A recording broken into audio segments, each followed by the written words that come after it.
नमस्कार दर्शकों।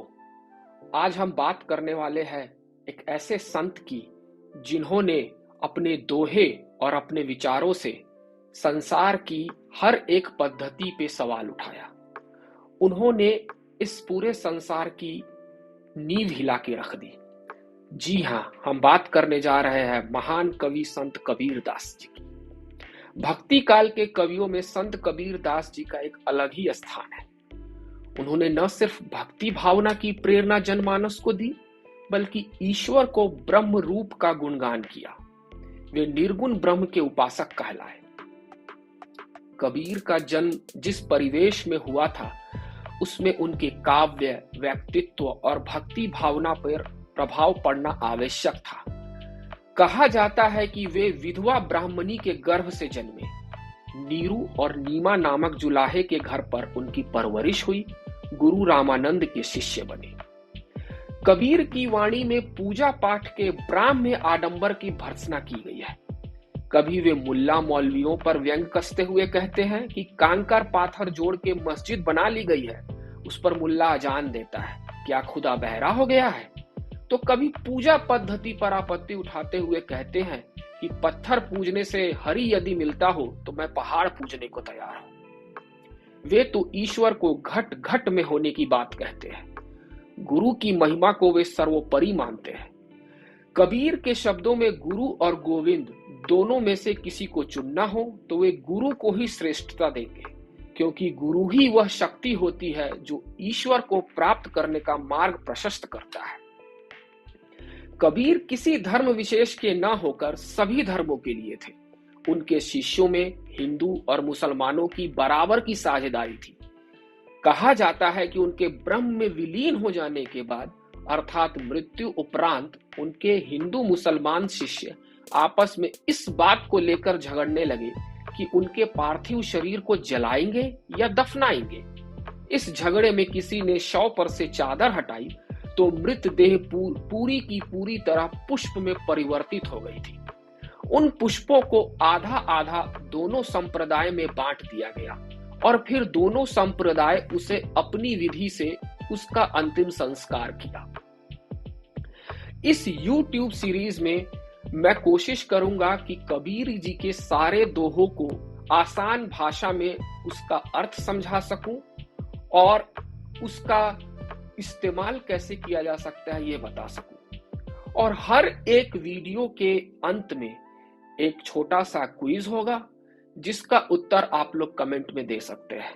आशा है कि आपको यह कबीर जी के दोहे की सीरीज अच्छी लगेगी और मैं कोशिश करता रहूंगा कि हर एक सप्ताह कम से कम 2 कबीर जी के दोहे के सीरीज में को डालूं और हर एक सीरीज में, हर एक वीडियो में कम से कम 11 दोहे को का बखान कर सकूं।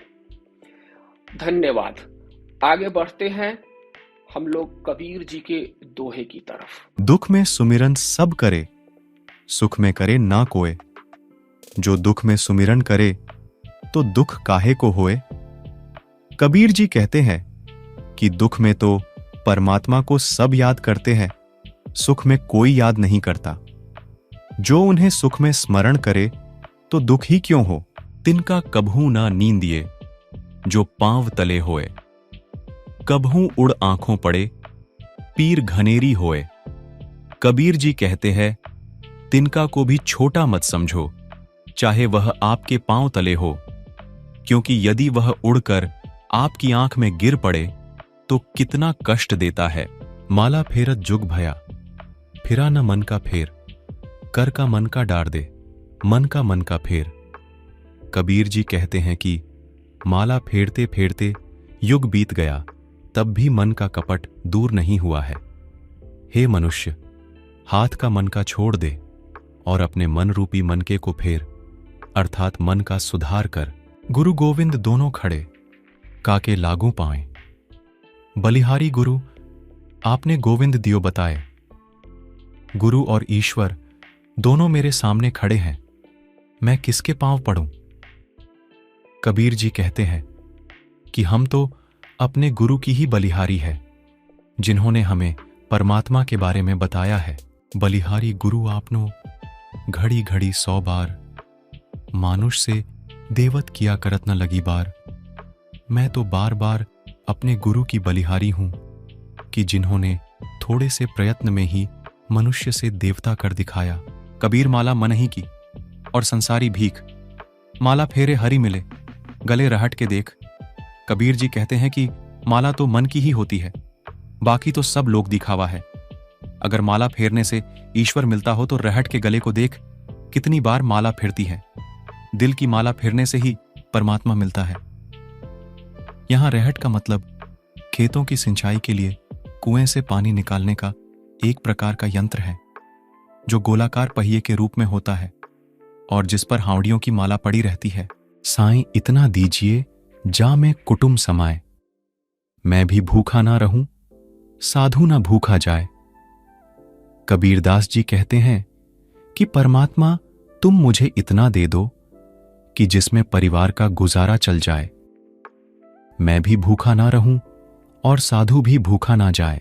लूट सके तो लूट ले, राम नाम की लूट, पाछे फिर पछताओगे, प्राण जाहीं जब छूट। कबीरदास जी कहते हैं कि हे प्राणी, भगवान के नाम की लूट चारों तरफ मची है। अगर लेना चाहे तो ले ले, जब समय निकल जाएगा तो तू पछताएगा। अर्थात जब समय निकल जाएगा तो भगवान का नाम कैसे जपेगा। जाति ना पूछो साधु की, पूछ लीजिए ज्ञान। मोल करो तलवार का, पड़ा रहने दो म्यान। किसी साधु से उनकी जाति ना पूछो, बल्कि उससे ज्ञान की बात पूछो। इसी तरह तलवार की कीमत पूछो, म्यान को पड़ा रहने दो। जहां दया तहां धर्म है, जहां लोभ तहां पाप, जहां क्रोध तहां पाप है, जहां क्षमा तहां आप। जहां दया है वहां धर्म है, और जहां लोभ है वहां पाप है, और जहां क्रोध है वहीं काल है यानी नाश है, और जहां क्षमा होती है वहां स्वयं भगवान होते हैं। धीरे धीरे रे मना, धीरे सब कुछ होए। माली सींचे 100 घड़ा, ऋतु आए फल होए। हे मन, धीरे धीरे सब कुछ हो जाएगा। माली सैकड़ों घड़ा पानी पेड़ में देता है, पर फल ऋतु आने पर ही लगता है। अर्थात धैर्य रखने से और समय आने पर ही काम बनते हैं। और अब समय हो चला है विदा लेने का, पर उससे पहले बारी है 2 प्रश्न की। पहला, साधु से उसका क्या नहीं पूछना चाहिए, और दूसरा कि अगर गुरु और ईश्वर दोनों खड़े हैं तो हमें किसके पांव लगना चाहिए और क्यों।